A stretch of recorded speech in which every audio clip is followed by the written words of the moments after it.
Hello, this is Georgina Rose, and welcome back to the Doc Darling YouTube channel. On this channel, we discuss everything related to magic, mysticism, religion, and everything on the fringe of esoterica.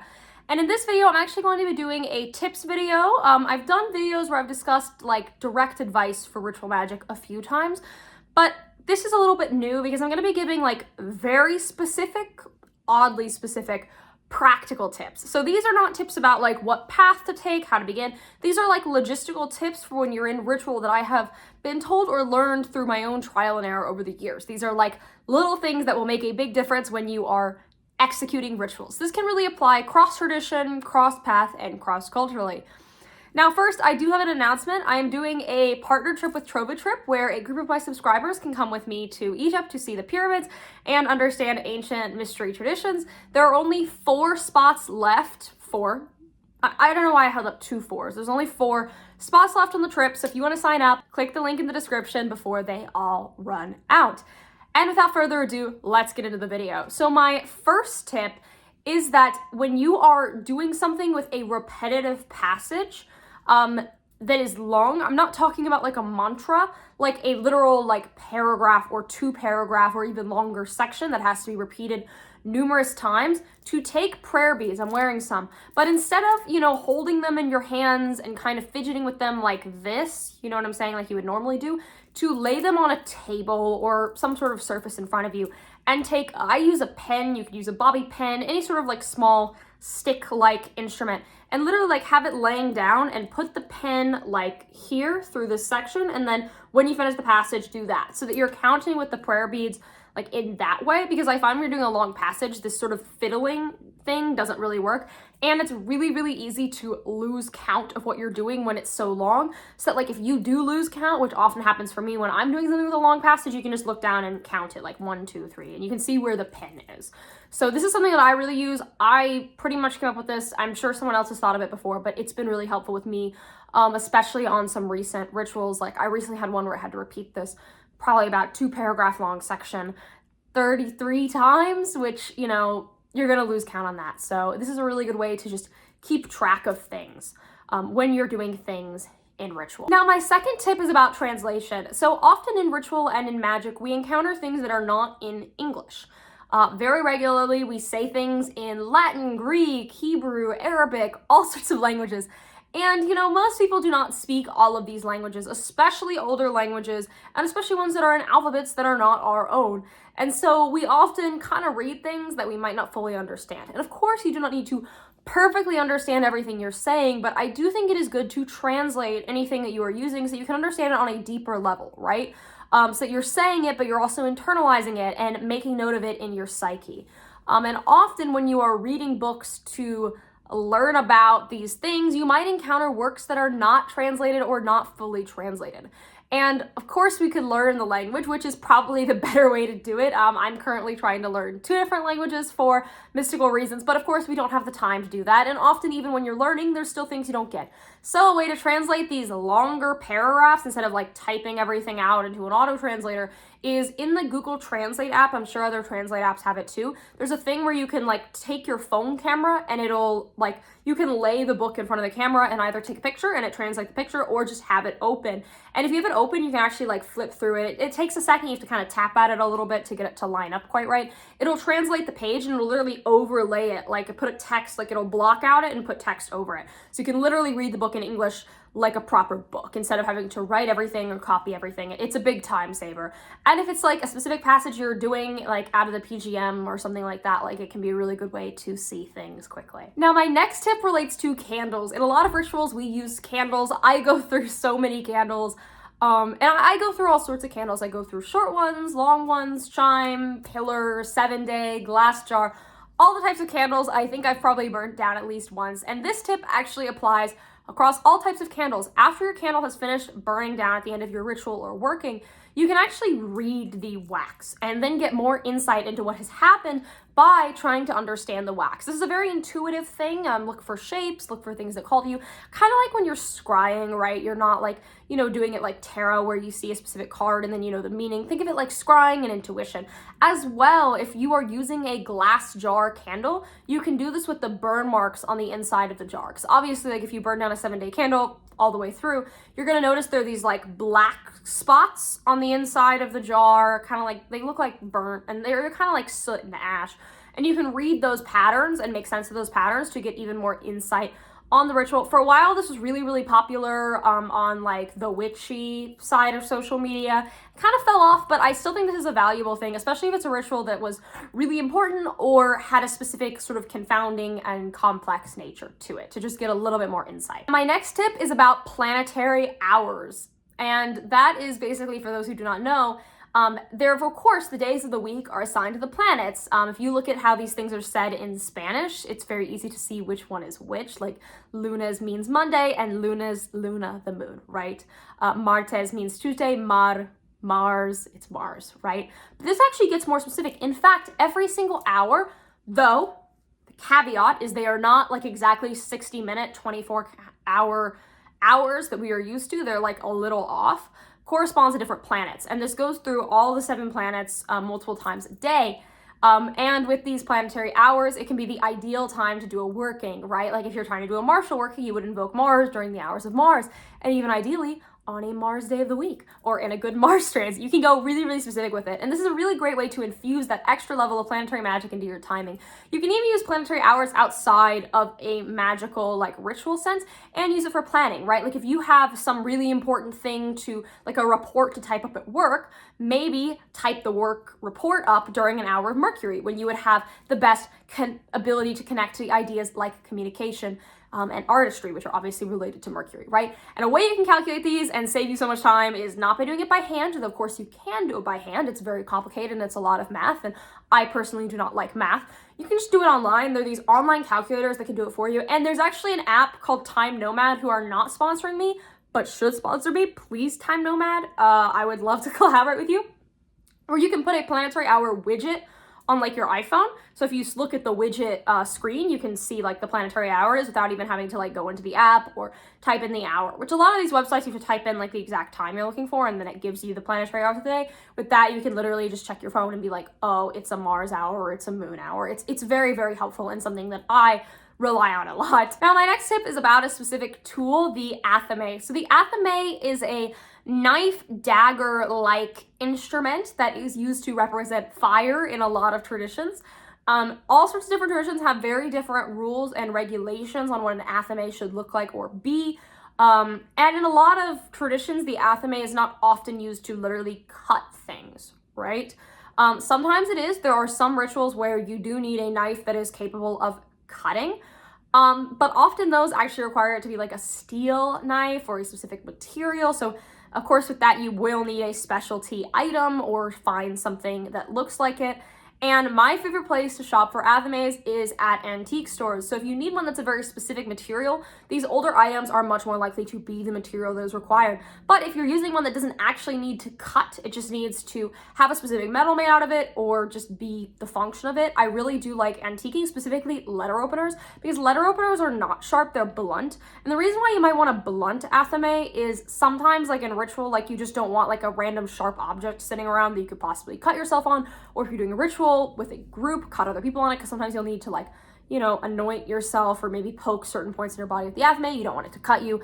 Or generally it's just maybe not great to have a like really sharp knife just out during ritual when obviously you're not going to be focused on knife safety, right? Like when you're in the kitchen and you're cutting up meat, like you're very focused on your steak knife, but you know, the Athame kind of falls into the background. So for most things, unless I'm actually cutting something, I do use a blunt Athame, and I use a letter opener. I have a couple that are very beautiful from antique stores, and they're very affordable because people don't really use letter openers anymore, so they kind of just make nice like pieces, and they work great in ritual, and they have the vibes to them, very, very strong. So yeah, definitely check those out for Athames. Now, speaking of sharp things you need in ritual, I'm going to talk about when you actually need to poke things, specifically poking yourself for blood offerings. Now, that's a little bit of an edgy topic. I know people have a lot of feelings about that. A lot of people find that something that they would never do, which is completely legitimate. And for other people, like they do believe blood offerings are very valuable because it is an act of self-sacrifice. That pain is a powerful offering, right? And in a sense, blood is life force. And so giving your own life force in ritual for something is very, very powerful. And if you're going to do this, there are a lot of ways to do it that are incredibly dangerous and harmful and painful unnecessarily. So if you are going to do a blood offering, the thing that I would suggest doing, I was told this from a friend, I don't remember who, if I did, I would cite them, but if you know, let me know. It's someone I know personally, so I don't know how you guys know, but if you've seen other people talk about this online, definitely shout them out, because I think this is the way to do it, is to basically go on Amazon, and they have these like diabetes, I believe they're called lances. They're these little tiny like needles that are used to take your blood when you're testing your insulin if you have diabetes. And they prick the top of your finger. They do not take much blood, and they're pretty painless. I mean, they still like, you still feel that pain, so it still has the same ritual meaning, and it takes so little. It takes as little as you need, because really your ritual bloodletting, you just need a little drop. So I would highly recommend these, especially if you're doing rituals like Mass of the Phoenix, like just poke it with the diabetes needle. It's much easier, much less painful, and honestly, you're less likely to accidentally injure yourself, right? Because with a regular knife, like, you can absolutely cut a vein, and that's, you know, a situation you don't want. That's a really, really bad situation. So these little needles are the way to go. And if you can't get these needles, what you can also do is take like a safety pin you would use for like your clothing, and clean it with like rubbing alcohol or some sort of alcohol product. The diabetes lances are typically cleaned for you and sterilized. That's why they're really good, because they're often single packaged and very, very clean. But if you're using something else, definitely clean it before you do it, and then use something like that. Like, use something small.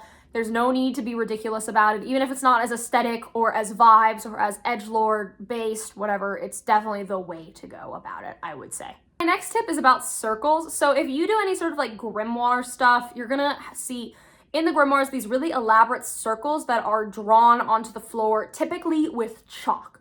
And they are really, really complex. I think the Goetia one is probably the most complex, with the snake and all the writing, but there's other ones. The Ars Paulina has one. A lot of the grimoires have them, and they're all different, and they're all actually pretty complicated.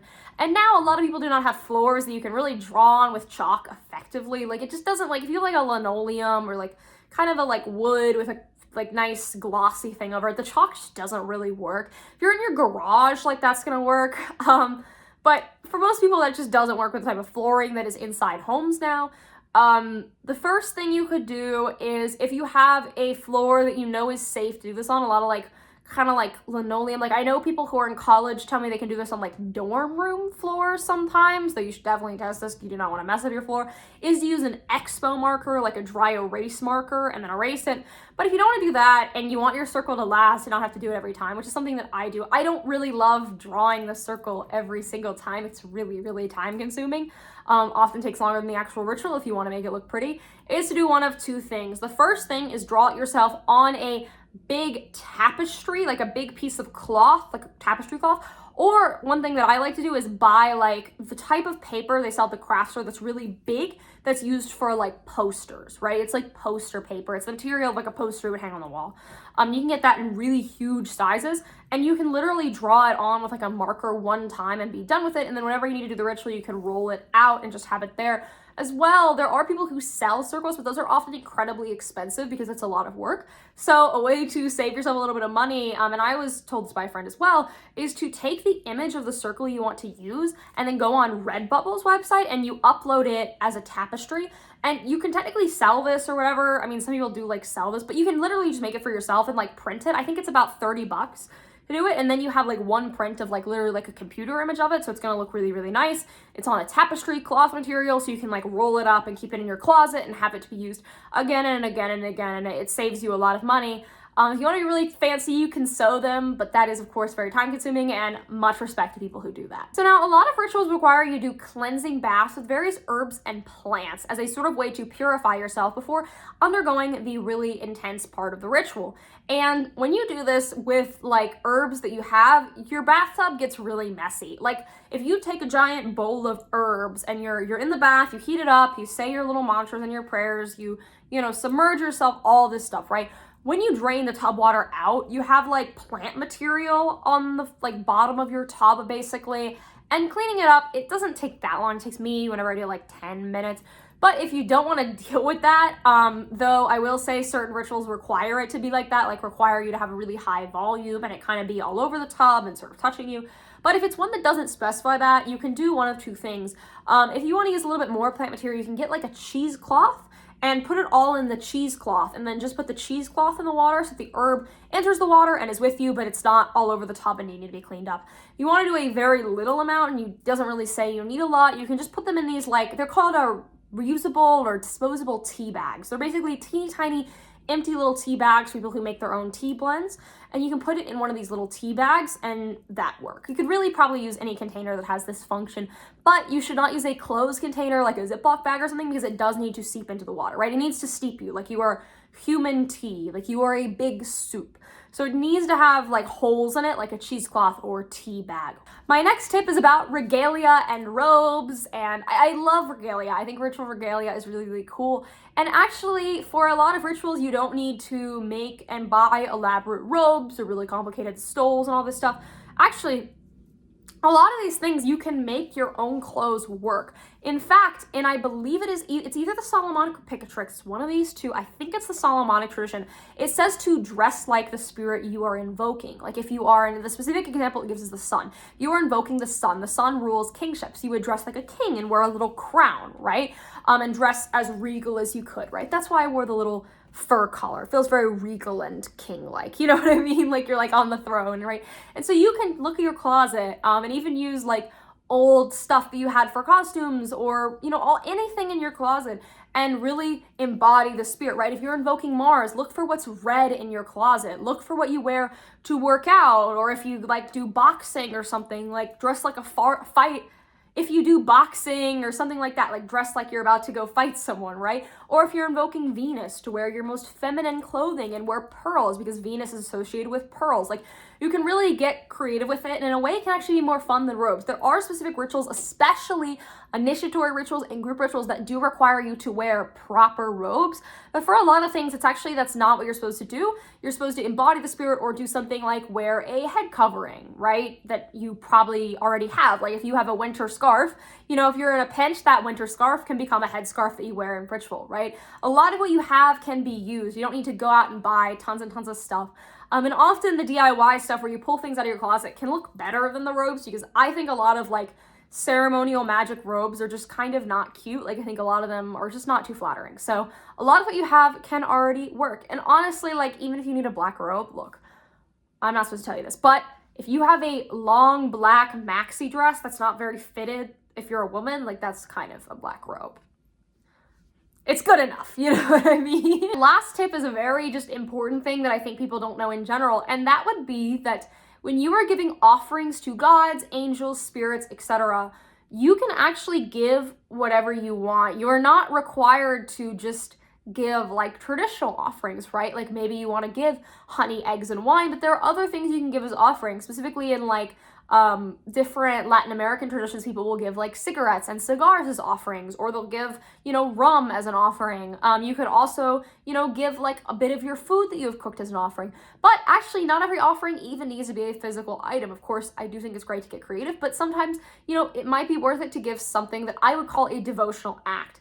And I actually really love devotional acts because it's a very different way to do an offering. And the first time I encountered a devotional act was when I was at a group Hecate ritual, and we were doing this like PGM invocation of Hecate, and we actually had to like yell for Hecate, and I thought this was like a little strange. I was like, why do we have to do that? And she's like, oh, we're gonna howl kind of like and yell like the dogs represent her. And I was like, okay, this is a little weird. And then I actually got to that part of the ritual, and the energy was so strong, and it really did feel like you were giving something of yourself, right? Instead of something you've bought, which of course you bought that with your labor, thus it is a sacrifice, but you're giving your own like power to it. You can also like sing as an offering or create poetry as an offering. Like if you're doing things with the muses, it can be great to create art for the muses, right? And it is just more personal, and sometimes I think even more powerful than a conventional offering. Just know that offerings, you can get really flexible with it. I know new people really get held up on like, I have to do the perfect offering. And really, offerings are what come from the heart. They are sacrifices and they are acts of devotion and actions of devotion. So, be creative with it. But anyways, that is our video for today. Thank you so much for watching. Please like, comment, subscribe, and ring the bell. If you subscribe for 93 days, you will meet your holy guardian angel, and you will never need to know any of these tips again. If you want to support me, I'm on Patreon. You get your videos early extra month. You get a extra video every month. You get my ritual guides every month, which are rituals that I have typed up for you. And if you're high enough tier, you can meet with me once a month, and I can do a little like mentoring type service with you. As well, I am on Instagram, Twitter, Telegram, TikTok, Substack, I'm everywhere. I don't think there's a single like major social media platform that I'm not part of, and I also host the podcast The Postmodern Iconoclast, which is on this channel, but it is also on most podcasting platforms, really everywhere but Apple Podcast, because I don't like Apple Podcasts and we have a little bit of beef. All right, I'll see you guys in the next one. Bye.